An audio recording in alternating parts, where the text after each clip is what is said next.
everyone, Yasmin from Plentix here. Welcome to another quick tutorial around using our platform. As you guys know, Plentix is a one-stop shop for any event. It aims to provide the most streamlined event organization process and let social explorers connect with like-minded people by sharing, discovering, and booking events. Let's jump right in. So in this video, we're going to take a look at the different ticketing options that we have as event organizers. I already have my test event set up here. Let's say that it's an art exhibition happening on November 30th, just for the sake of the example. The event itself is already created and I've put in some details for it. But we need to create the tickets for it. So when we go ahead and click Edit Event, we can choose a promoter through which we're organizing this event, or it can be from our personal account on Plentix. We can edit the information if necessary. And then last but not least, we can create tickets. The two different options that we have are free tickets and paid tickets, of course. So let's say that we want the first 20 people that register to come to our exhibition to get free tickets. We can put the currency, let's say euros. We need to see if it's an age-restricted event, if we're letting people who are minors attend, and if we're letting only registered users buy tickets. So my first batch of tickets is going to be called free tickets because it's easy for me to track them like that, and they're going to be just 20. They're free, they're active, the sale will start today and will finish on the 30th when the event is taking place. I can add a description for the tickets.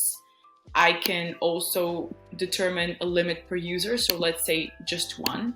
So each user can book just one ticket. They can't book for their friends in this case. And I can request some information from them. So let's say I would like to take their email. This way, our free tickets are ready.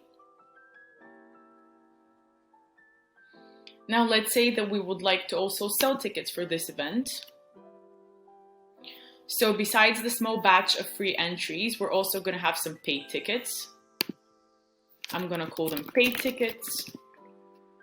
Let's say we're going to have 450 of those. Each of them is going to be 10 euros.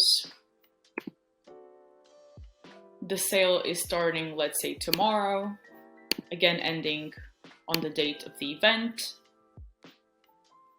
At this time, I'm going to ask people for their phone number, let's say, because I would like to call them after the event and ask for feedback, for example. When we click update, we're going to have both of our different kinds of tickets ready. Then when we click manage tickets, we can go and see the live information for our tickets, how many tickets we've sold, our pending tickets, our available tickets. As you remember, we have 20 that are for free, 450 that are paid, so that's a total of 470. Our income, and how the tickets are going. So when you have actual information, this is a very useful place to look at how the event is going. I hope you found this video useful. Now you're one step closer to utilizing Plentix in order to create or discover the events that are going to bring us all unforgettable memories and value. Follow us on Twitter, Instagram, and Facebook if you would like to see more updates and news from us. Join our Telegram chat community and keep an eye on our blog for more interesting content. See you in the next one.